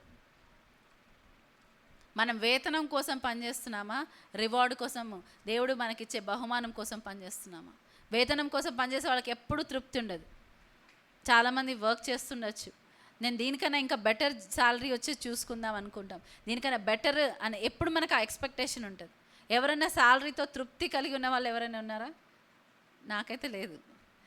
500 సంపాదించి ఇప్పటికీ ఎంతో సంపాదిస్తున్నా, కానీ ఆ సాటిస్ఫాక్షన్ ఇంకా రావచ్చు, ఇంకా బెటర్ మనకి శాలరీ రావచ్చనే ఉంటుంది ఎప్పుడు. అదే నీకు గిఫ్ట్ వస్తే, నిజంగా యథార్థమైన హృదయం కలిగితే ఏమంటాం, నాకు ఈ గిఫ్ట్ వచ్చింది. సో దేవుడు మనకి ఆ బహుమానం ఇస్తాడు. బహుమానం ఎప్పుడు కూడా అర్హతను బట్టి రాదు. ఆయన మనని శాశ్వతమైన ప్రేమతో ప్రేమించాడు కాబట్టి ఆయన ఏం చేస్తున్నాడు, మనకి గిఫ్ట్ ఇచ్చాడు. నిత్య జీవం అనేది గిఫ్ట్, మన అర్హతతో సంపాదించుకోలేదు. ఆయన సంఘంలో మనం ఉన్నామంటే అది ఆయన ఇచ్చే కృప, బహుమానం. కృప అనేది డివైన్ గ్రేస్, దివ్యమైన ఆ కృప, దేవుని కృప అనేది అది మనం సంపాదించుకుంది కాదు. ఏం చేసినా మనం సంపాదించుకోలేము దేవుని కృపను, కానీ ఆయన మనకి ఇచ్చాడు. ఆ ఎంటైటిల్మెంట్, నాకు ఇది, నేను దీనికి అర్హుడను అర్హురాలను అనుకున్న వారికి ఎప్పుడు తృప్తి ఉండదు. ఇది దేవుని కృప అనుకునే వాళ్ళకి ఖచ్చితంగా ఏదొచ్చినా తృప్తి ఉంటుంది. ఆయన కోసం ఎదురు చూస్తారు, ఆశతో ఎదురు చూస్తారు. దేవుడు ఆశతో ఎదురు చూస్తే వాళ్ళు మర్చిపోయేవాడు కాదు. దేవుడి నామాన్ని బట్టి మనము ఎదురు చూస్తున్నప్పుడు, దేవుడి నామాన్ని బట్టి మనం వేస్తే మనకు కొంచెము ఆయన రివార్డ్ ఇచ్చేవాడు. కొంచెం ఓర్పు అవసరమైందంట. ఎందుకు? మనము సంపూర్ణులము అనునాంగులము అవునట్లు మరి ఆయన యొక్క ఓర్పును తన క్రియ మనలో పని చేయనివ్వాలంట. ఆ ఓర్పు తన క్రియను మనలో చేయనివ్వాలి. ఇవాళ రేపు ఎనిమి దుష్టుడు లేకపోతే మన సొంత ఇది డిజైర్స్ ఏం చేస్తే మనకు ఆ ఓపిక లేకుండా చేస్తాయి. దేవుడు ఇచ్చిన మాట తప్పేవాడు కాదు. మనకేముండాలి? ఓర్పు అవసరమైంది. మీకు ఓర్మి అవసరమైంది అంటాడు దేవుడు. మరి అంత చేశాక మీకు ఏం అవసరం ఉందంట? ఓర్మి అవసరమైంది. ఓర్పు కావాలి మీకు. ఎదురు చూసేటప్పుడు ఓర్పు కావాలి. ఆ 1 దినారు 5 గంటలకు వచ్చిన వారికి 1 దినారు పొందుకున్న వాళ్ళ అర్హత లేదు, కానీ వాళ్ళు పొందుకున్నారు. ఎందుకంటే వాళ్ళు వెయిట్ చేస్తున్నారు. మన యజమాని న్యాయమైన వాడు, మీకు ఏది న్యాయమో నేను అది ఇస్తా అన్నాడు. యాక్చువల్లీ వారికి రావాల్సిన దానికన్నా ఎక్కువ ఇచ్చాడు. ఆయనకు అది న్యాయం అనిపించింది. 14 నీ సొమ్ము నువ్వు తీసుకొని పొమ్ము. 14 వచనమ్మా. నీ సొమ్ము నీవు తీసుకొని పొమ్ము, నీకిచ్చినట్టే కడపట వచ్చిన వారికి ఇచ్చుటకును నాకు ఇష్టమైనది. ఇక్కడ ఏమంటారు? నీకు ఇచ్చినట్టే కడపటి వారికి ఇచ్చుటకు నాకు ఇష్టమైంది. అది నా ఇష్టము, ఇది నా సొమ్ము. నేను ఎవరికి ఎలా ఇవ్వాలనుకుంటానో అది నేను ఇస్తాను. యేసు ప్రభు కంటికి కనిపించే దాన్ని బట్టి, లేకపోతే ఆయన విన్నదాన్ని బట్టి ఆయన తీర్పు తీర్చడంట. నీతిని బట్టి ఆయన తీర్పు తీరుస్తాడంటది. యెషయా 11వ అధ్యాయం 3వ వచనం ఒకసారి చూడమా. యెహోవా భయము అతనికి ఇంపైన సువాసనగా ఉండును. కంటి చూపును బట్టి అతడు తీర్పు తీర్చడు, తాను విను దానిని బట్టి విమర్శ చేయడు. నీతిని బట్టి బీదలకు తీర్పు తీర్చును. ఇక్కడ ఏంటంటే కంటి చూపును బట్టి ఆయన తీర్పు తీర్చాడు, తాను విను దానిని బట్టి విమర్శ చేయడు. విను దానిని బట్టి ఆయన విమర్శ చేయడంట. నీతిని బట్టి బీదలకు తీర్పు తీర్చు. బీదలకు తీర్పు తీరుస్తారు. యెహోవా భయము ఆయనకి ఇంపైన సువాసనగా ఉంది. దేంట్లో ఎక్కువ ఆయన ఇచ్చేస్తారు? దేవుని యందు భయభక్తులు కలిగి ఉన్నాడు. ఈ యజమాని న్యాయం చేయాలనుకున్నాడు, కానీ ఆయన ఏంటంటే కంటికి కనిపించే దానికి, వినిన దాన్ని బట్టి ఆయన తీర్పు తీర్చాలి. కానీ నీతిని బట్టి అంటే యేసుప్రభు ఏమన్నాడు? నా తండ్రి యొక్క చిత్తం నెరవేర్చడానికి నేను వచ్చాను. నేను అందరినీ స్వస్థపరచగలను, అన్ని అద్భుతాలు చేయగలను. ఎందుకంటే మనకు తెలుసు యేసుప్రభు దగ్గర వచ్చిన వారు అందరూ స్వస్థత పొందారని మత్తయి సువార్త 4వ అధ్యాయం 23వ వచనంలో ఉంటుంది. ఆయన దగ్గరికి వచ్చిన వారు అందరూ స్వస్థపరచబడ్డారు. ఆ రోజు అందరూ స్వస్థపరచబడడం తండ్రి చిత్తమైంది. ఆ కోనేటి దగ్గర ఉన్న వారు అందరినీ స్వస్థపరచగలడు యేసుప్రభు. కానీ ఎవరైనా ఎదుర్కొన్నాడు? 38 సంవత్సరాల నుంచి మరి పక్షవాయు గల ఏమంటారు, ఆ యొక్క పెరాలసిస్ గల ఆ ఒక్క వ్యక్తిని, క్రిపుల్డ్ మ్యాన్ని ఆయన ఎంచుకున్నాడు. ఆ రోజు ఆయన్నే స్వస్థపరిచాడు. మిగతా వాళ్ళు సనుక్కొని గొనుక్కొని ఉంటే వాళ్ళకి నష్టం. నాకేం చేయాలనేది నాకు ఇష్టమైంది. నేను ఏం చేయాలో, నేను ఎవరికి ఎంత ఇవ్వాలో ఇక్కడ ఏమంటాడు? నీకు ఇచ్చినట్టే కడపటి వచ్చిన వీరికి ఇచ్చుటకు నాకు ఇష్టమైనది. నాకు ఇష్టమైంది అంటున్నాడు. నీ సొమ్మును తీసుకొని పో. రేపటి రోజున మనము మన సనగడం కొనడం వల్ల మనకు వచ్చినది కూడా పోతే కష్టం. 10 తలాంతులు 5 తలాంతులు 1 తలాంతులు గలవాడు ఏంటంటే వారికి ఇచ్చేసి, మీరు దీంతో వ్యాపారం చేసుకొని మరలా నేను తిరిగి వచ్చినప్పుడు నాకు లెక్క అప్పచెప్పమన్నప్పుడు, ఆయన వెళ్ళిన తర్వాత చాలా రోజుల తర్వాత తిరిగి వస్తే ఏం చేశారంట? 5 దినారాలు ఇచ్చిన వాడికి ఆయన ఇంక 5 తలాంతులు ఇచ్చిన వాడికి ఇంకో 5 కలిపాడంట. 2 తలాంతులు కాదు, ఇంకొక 2 సంపాదించి ఒక్క తలాంతు పొందుకున్నవాడు ఏమనుకున్నాడంట? అమ్మో, ఈ ఒక్కడు కూడా పోతే మళ్ళా నా యజమాని కఠినాత్ముడు అన్నాడంట. అందుకే ఏం చేశాడంటే తవ్వి పాతి పెట్టాడంట.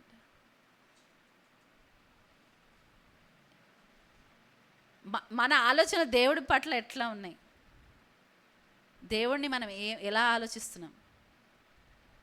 కొంతమంది భయపడి దేవుడి సన్నిధికి వస్తారు. అమ్మో, నేను యేసు ప్రభుకి నమ్మకపోతే నేను నరకానికి వెళ్తాను, కాబట్టి నేను చర్చ్కి వస్తాను, కాబట్టి నేను చెప్పింది చేస్తాను.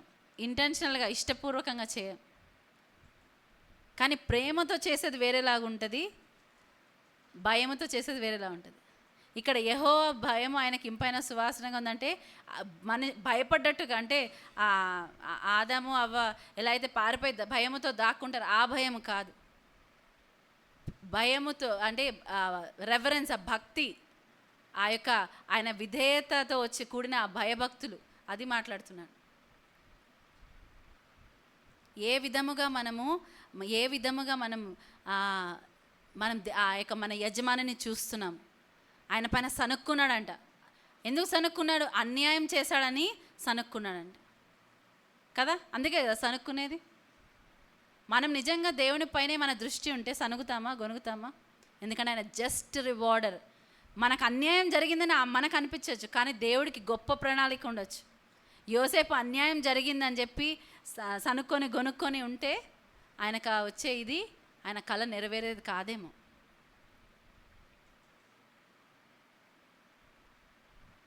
కానీ ఒక్కసారి కూడా తను ఎదిరించినట్టు మనం చూడం.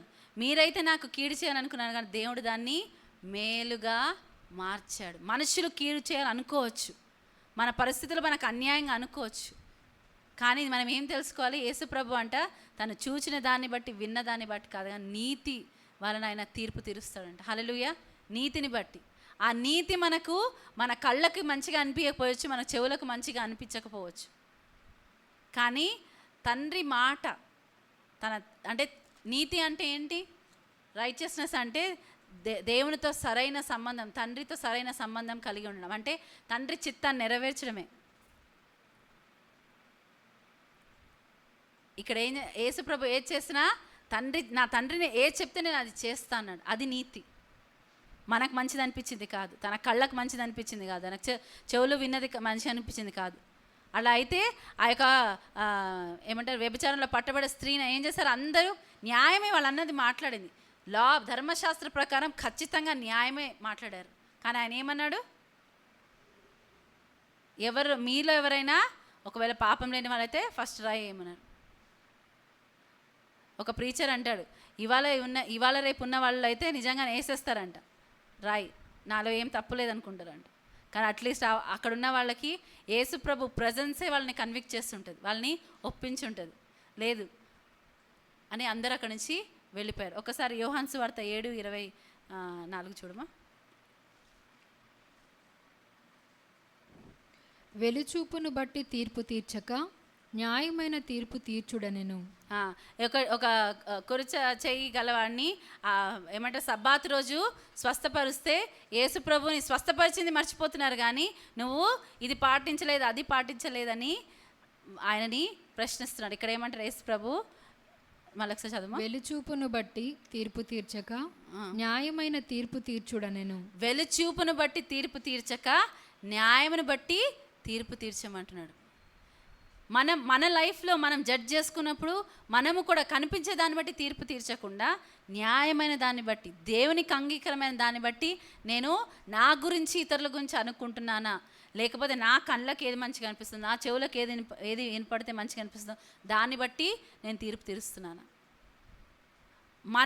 మనము యేసుప్రభు ఎప్పుడేమంటాడు? వెలిచూపుతో కాక విశ్వాసంతో మనం నడవాలంటాడు. ప్రాక్టికల్గా యేసుప్రభు ఎన్నోసార్లు ఆయన జీవించిన కాలంలో విశ్వాసమును బట్టి జీవించాలని, ఎలా విధేయత చూపించాలని, ఎలా భయభక్తులు కలిగి ఉండాలని మనకు ఒక మాదిరి చూపించారు. కానీ మనం ఏం చేస్తాం? ఇక్కడ ఈ యొక్క ఫస్ట్ ద్రాక్ష తోటలో పనికి వచ్చిన వారికి ఏంటి? వారి ఎక్స్పెక్టేషన్స్ అన్నీ కూడా మాకు సడన్గా కృప నుంచి ఏమైపోయింది?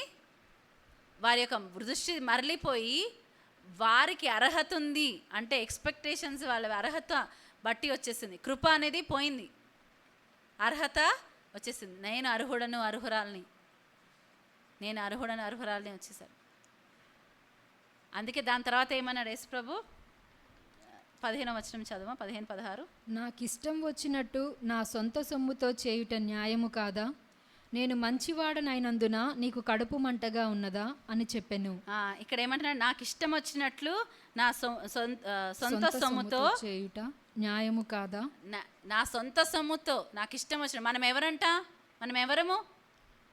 అందరు చెప్పండి, మనం ఎవరం? మనము ఆయన సొత్తు కదా. అనుకుంటున్నారా? అనుకోవట్లేదా? మనము ఆయన సొమ్ము. ఎంతమంది నమ్ముతారు ఈ మాట? నమ్మితే చెప్దామా? నేను ఆయన సొమ్ము, నేను ఆయన సొత్తు. ఆయన సొమ్ముతో ఆయన ఇష్టం వచ్చినట్టు చేయడం న్యాయం కాదా? ఒకసారి మనం ఆలోచించుకుందాం. ఆయన సొమ్ముతో ఆయన ఇష్టానుసారంగా చేయడం న్యాయం కాదా? సో నేను మంచివాడినైనందున నీకు కడుపు మంటగా ఉన్నదా అని చెప్పండి. ఇంగ్లీష్లో ఏముంటుందంటే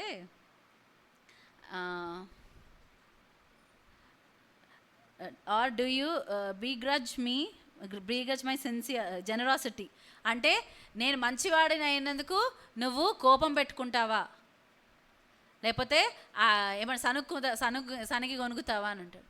దేవుడు మంచివాడైనందుకు. అదే ఒకవేళ దుర్మార్గుడైన యజమాని అయితే ఎవరైనా నోరు తెరుస్తారా? తెరవరు. నేను మంచివాడినైనందుకు నువ్వు సనుగుతున్నావు అంటాడు. యజమాని ఒకవేళ చాలా కఠినాత్ముడైతే ఎవరైనా నోరు తెరుస్తారా? మనమే పనిచేస్తే బాస్ కఠినాత్ముడు అనుకో, తెరుస్తామా నోరు? అన్యాయమో న్యాయమో మనం ఏదనుకున్నా అది ఏం చేస్తాం? మింగేస్తాం. గొంతు నుంచి బయటికి రాదు, మింగేస్తాం. అందుకే ఇక్కడ అంటున్నాడు, నేను ఏమంటున్నాడు? మంచివాడనైనందున నీకు కడుపు మంటగా ఉన్నదా అని చెప్పాను. నేను మంచివాడనైనందున నీకు కడుపు మంటగా ఉందా? ఈ ప్రకారమే కడపటి వాడును మొదటి వారగుదురు, మొదటివారు కడపటి వారగుదురు. మొదటివారు కడపటి వారగుదురు. అది ఎవరి చేతిలో? ఆయన సొమ్ముతో ఆయనకి ఇష్టం వచ్చినట్టు చేయడం న్యాయము కాదా? నువ్వు నేను ఆయన సొమ్ము, మనం ఆయన సొత్తు. మనకిచ్చే రివార్డ్, మనకిచ్చేది ఏదైనా అది ఆయనిచ్చు బహుమానము.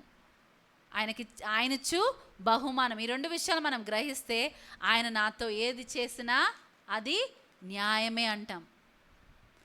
మోషే అందుకే అన్నాడు, నువ్వు ఇజ్రాయెల్ నడిపించావు కానీ నువ్వు మాత్రము ఆ యొక్క వాగ్దాన భూమిలోకి నువ్వు వెళ్ళలేవంటే ఆయన ఏమన్నాడు? నువ్వు చేసినవన్నీ న్యాయములు, నీ మాటలు పర్ఫెక్ట్, దాంట్లో ఏ తప్పు పట్టేలాగా ఉండవు. నువ్వు చేసేవన్నీ కూడా న్యాయమైన, నీ విధులన్నీ కూడా న్యాయమైనవి. అందుకే పరలోకంలో అంట మోషే పాట పాడతారంట. నాకు ఎంత ఆశ్చర్యం వేస్తుంది ఆ మాటకి. మోషే పాట పాడతారంట పరలోకంలో. ఏమై ఉంటుంది అబ్బా అనుకుంటాను నేను ఎప్పుడు. ఏం పాట అయి ఉండొచ్చు? ఆయనకు అన్యాయం జరిగిన దేవుడు ఒక తీర్పు తీర్చిన ఏమంటాడు? నువ్వేం చేసినా అది న్యాయమే. ఎందుకంటే నా లైఫ్ నాది కాదు, ఇంకా అది నీది. నీ లైఫ్తో నీకిచ్చే నీ సొమ్ముతో నువ్వు ఎలా చేస్తే అది న్యాయమే అని అంటామా? లేకపోతే మనము ఆయన మరి అన్యాయం చేసిన వాడిగా మనం చూస్తున్నామా? ఆ ఒక్క దినారు కలిగిన వాడి దగ్గర నుంచి ఏం చేశాడంట యేసు ప్రభు? వాడు తవ్వి పాతి పెడితే ఆ ఒక్కటి కూడా తీసుకొని 10 సంపాదించిన వాడికి ఇచ్చేసాడంట. అది చేసిన న్యాయమే, ఎందుకంటే అది ఆయన సొమ్ము, మనం ఆయన సొత్తు, బహుమానం ఇచ్చేది ఆయన. ఈ రెండు మనం గ్రహిస్తే సనగడానికి గొనగడానికి ఆస్కారం లేదు. ఎక్కడ పోతిఫర్ ఇంట్లో ఉండొచ్చు, చెరసాల్లో ఉండొచ్చు, మనుషులు మేలు పొంది మర్చిపోయి ఉండొచ్చు. మనకి సనగడానికి గొనగడానికి లేదు అర్హత. మొదటి వారు కడపటి వారు అగుదురు, కడపటి వారు మొదటి వారు అవుతారంట. అది ఆయన చేస్తే అది న్యాయమే, అలా చేస్తే న్యాయమే. లాస్ట్ వచ్చిన వాళ్ళకి ఫస్ట్ ఆయన జీతం ఇస్తే న్యాయమే. లాస్ట్ వచ్చిన వాళ్ళకి ఇచ్చినంత జీతం ఫస్ట్ వచ్చిన వాళ్ళకి ఇస్తే న్యాయమే. అసలు మనని ఆ ద్రాక్ష తోటలో పెట్టుకోవడమే కృప, మన అర్హత బట్టి కాదు, కృప. మనం అది ఎరుగుతున్నామా? లేకపోతే ఇచ్చిన దాన్ని బట్టి సనగడం గొనగడం చేస్తున్నాం. మనం ఎదగాలంటే సనగుడు గొనుగుడు ఉన్న వాళ్ళని ఆయన విశ్రాంతిలో ప్రవేశించలేరన్నాడంట. దేవా ఏం మాట్లాడాలి, మొదటివారు కడపటివారు, కడపటివారు మొదటివారు అంటే ఏం మాట్లాడాలి అనుకున్నా. ఈ ఒక్క మాట నాకు దేవుడిచ్చాడు పొద్దున. దాని తర్వాత దాని ముందు చదివినప్పుడు దేవుడు నాతో మాట్లాడడం స్టార్ట్ చేశాడు. నువ్వు తోటలో పని చేస్తున్నప్పుడు నేను నిన్ను చూశాను, నువ్వు ఎదురు చూస్తున్నప్పుడు కూడా నేను నిన్ను చూశాను అన్నాడు దేవుడు. హల్లెలూయా. నువ్వు తోటలో పని చేస్తున్నప్పుడు నేను చూశాను, నువ్వు ఎదురు చూస్తూ నిలకడగా నిలుచున్నప్పుడు కూడా చూశాను నేను అన్నాడు. నువ్వు నిలిచి ఉన్నావా నీకు ఇచ్చిన పనిలో? ఇంకా నీ సమయం రాకపోతే, నీ యొక్క ఛాన్స్ రాకపోతే నిలిచి ఉన్నావా? లేకపోతే నాకు ఛాన్స్ రాలేదని ఇంకేదైనా ఇచ్చేస్తున్నావా? దేవుడు చూస్తున్నాడు. మోషే తర్వాత నెక్స్ట్ లీడర్గా యెహోషువను ఎంచుకున్నాడు. యెహోషువ ఎప్పుడు ఎక్కడున్నాడు? మనుషులు చూసే విధంగా లేడు. ఆయన సన్నిధిలో నిలిచి ఉండేవాడు. మోషే ఏమో సినాయి పర్వతం పైన వెళ్ళి దేవుడితో ఉన్నాడు. ఇజ్రాయేలీలు ఏమో ఇక్కడ వారు ఆర్భాటం చేస్తూ ఏం చేస్తున్నారు? పాపం చేస్తున్నారు. కానీ యెహోషువ నిలిచి ఉన్నాడు, ఏమి చేయట్లేదు, ఎదురు చూస్తున్నాడు. నెక్స్ట్ లీడర్గా యెహోషువని దేవుడు ఎంచుకున్నాడు. ఎందుకంటే అక్కడ నించినప్పుడు ఎవరు చూసారు ఆయన్ని? దేవుడు చూశాడు. మోషేని చూశాడు, ఇజ్రాయేల్ని చూశాడు, యెహోషువని చూశాడు. ఆయన కనులకు మరుగై ఉన్నది ఏది కూడా లేదు. ఆయన సమస్తాన్ని చూడగలడు. సో దేవుడు అన్యాయస్తుడు కాదు అని మనం నమ్ముతున్నామా? ఆయన సొమ్మైన మనతో ఏమి చేసినా అది న్యాయమే అనుకుంటున్నామా?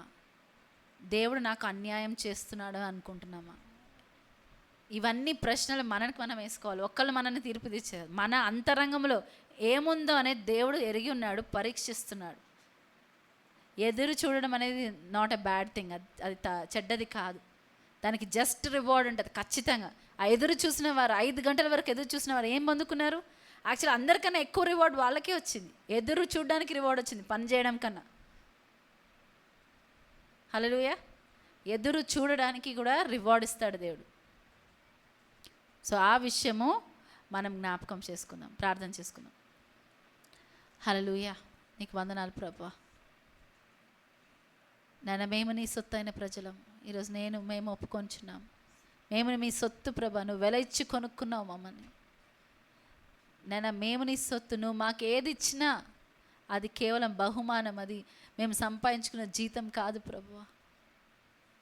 ఒకవేళ ఆ విధంగా మేము చూసి ఉంటే మమ్మల్ని క్షమించండి. అర్హత లేని మమ్మల్ని మీరు ఎంచుకున్నారు. అది మా మంచితనాన్ని బట్టి కాదు, మా నీతిని బట్టి కాదు ప్రభువా. కేవలం నీ కృపనైనా మేము ఒప్పుకొనిచున్నాము.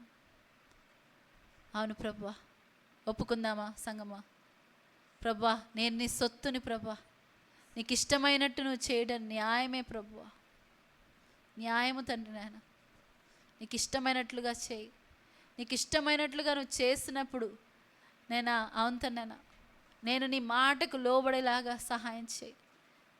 కంటికి కనిపించేదాన్ని బట్టి, చెవులకు వినిపించేదాన్ని బట్టి కాదు, కానీ న్యాయంగా తీర్పు తీరుస్తావని వాక్యం ఉంది. నేను నమ్ముచున్నాను ప్రభువా.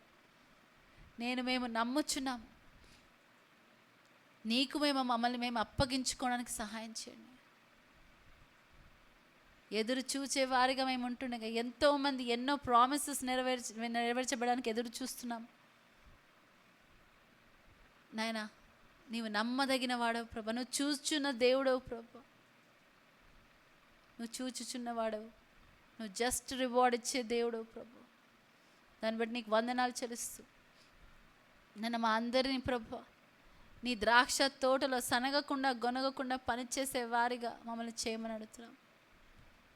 నీ బహుమానం నీ చేతిలో ఉందని ప్రభా. మరి అవును, ప్రకటన గ్రంథంలో నువ్వు చెప్పినావు ప్రభా. ఎవరికి ఎవరు చేసిన పనులు బట్టి, తగిన పనులు బట్టి వారికి నువ్వు అవును బహుమానం ఇచ్చేవాడు. నీ వైపు మేము ఆశ కలిగి చూచుటకు సహాయం చేయండి. నీ పైన మా దృష్టి నిలుపుకొనుటకు సహాయం చేయమని మరొకసారి ప్రభా, ఈరోజు నువ్వు ఇచ్చిన వాక్యాన్ని బట్టి నీకు వందనాలు చెల్లిస్తూ యేసు నామములో ప్రార్థించి వేడుకున్నాం తండ్రి. Amen. Amen. Praise the lord.